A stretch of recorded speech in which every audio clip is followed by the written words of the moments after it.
So you're trying to turn your home into a smart home, but you have no idea where or how to start?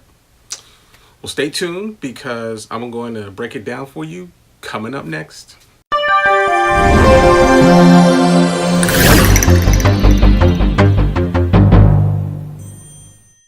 What's up, family? This is VGM for Tech Minimus. Thank you very much for tuning into my channel.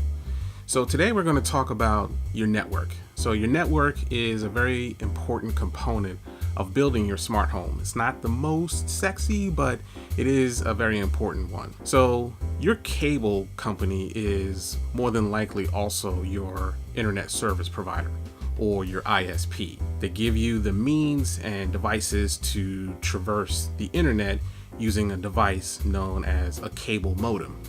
So the cable modem connects to a wall plate in your home through a wire, and that allows you to access your cable company's network, which then takes you out to the internet. It's a pretty simple concept, really. How it works behind the scenes is really it's just a black box, too complicated to get in to that here on this channel. But as you know, by using it, you have access to the internet. So your cable modem is also serving another very important purpose. It's also your router. Now, a router is just that. It routes data to where it needs to go. So think of it as a traffic cop, so to speak, for information, right? So if you're sitting at your computer and you want to get out to the internet, you type in a website, www.techminimus.com. That information goes to the router. The router says, oh, okay, hey, go get me the information for techminimus.com. Takes you out to the internet. The internet then responds and gets that information back to your router, and then your router sends it off to your computer, and then you can view the websites. So the way that you do this, like I said previously, you can connect to it through a wire, or more than likely, you're connected to it through Wi-Fi. Wi-Fi is just another way of connecting to a network without using wires. Pretty simple stuff. Now, one of the things about using your cable company's equipment for a cable modem and a router and Wi-Fi, you have all of these things in one box, and sometimes it can get a little flaky, not necessarily the most reliable. They've gotten better over time, but you want to make sure that you have the most reliable setup as possible. Now, you can use that cable modem and that router and the Wi-Fi in that one box and be perfectly fine, but there are ways to make the experience a lot better. Now, me personally, I've used my cable company's cable modem for all of these things, but I would start getting drops and I would have to go and unplug the router, plug it back in, reboot it, because it would just drop off. All the equipment in my home would just drop off and not have internet connectivity.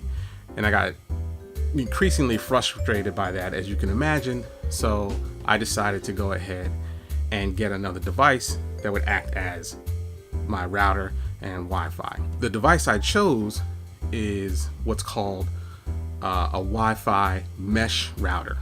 Now, what mesh is think of a fishing net, and when you throw a fishing net into the water, it casts a wide berth so that you have a better chance of collecting fish with this wide net that you cast. It's the same thing with a mesh router. It casts a wide net so that all of your devices have a much better chance of connecting to it and providing those devices with reliable access to the internet. Basically, what that mesh network will do is you have the central point, and then you may have some satellite devices that create that entire mesh. And no matter where you are in your home, whatever device is closest to that point in the mesh, it will connect to that device, giving you a much more rock solid connect. Now, the device I use, it's from Amplify. It's called Amplify HD.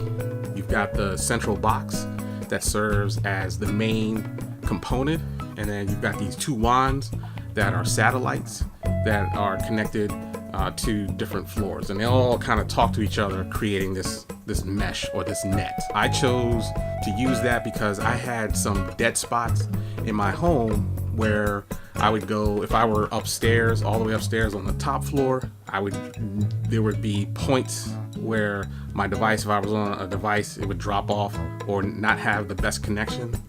And a lot of times that's caused by interference, like in your home, however your home is built or structured. If you're living in an apartment, like something small, you can get away with maybe just having a single box or a single component that's still providing you with connectivity to the network through a mesh. That's perfectly fine in a small area. For larger homes or homes that have dead spots, you might want to consider getting a mesh that's got the component and maybe some satellites that you can attach to it. The other thing when setting up your network that you absolutely have to be mindful of is security. So whenever you get a device to serve as the main component of your network, and it's going to be wireless, you have to turn on wireless security. And what you want to select, there may be several options for security. What you want to select is called WPA2. Now, nothing is foolproof, but it does have very strong security.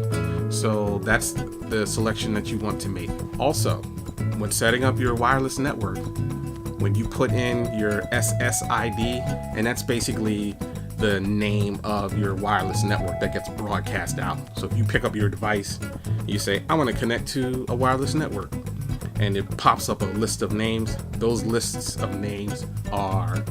list of names contains SSIDs. You do not want to name your device or your SSID after your kids or your pet or your address, because what that does, that's the beginnings of what's called social engineering.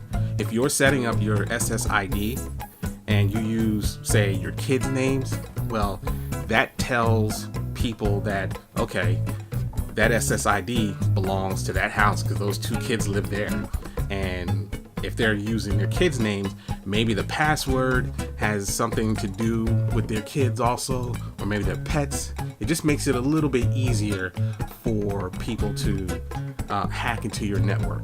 You basically want to make sure that is locked down. Make the SSID just like your password.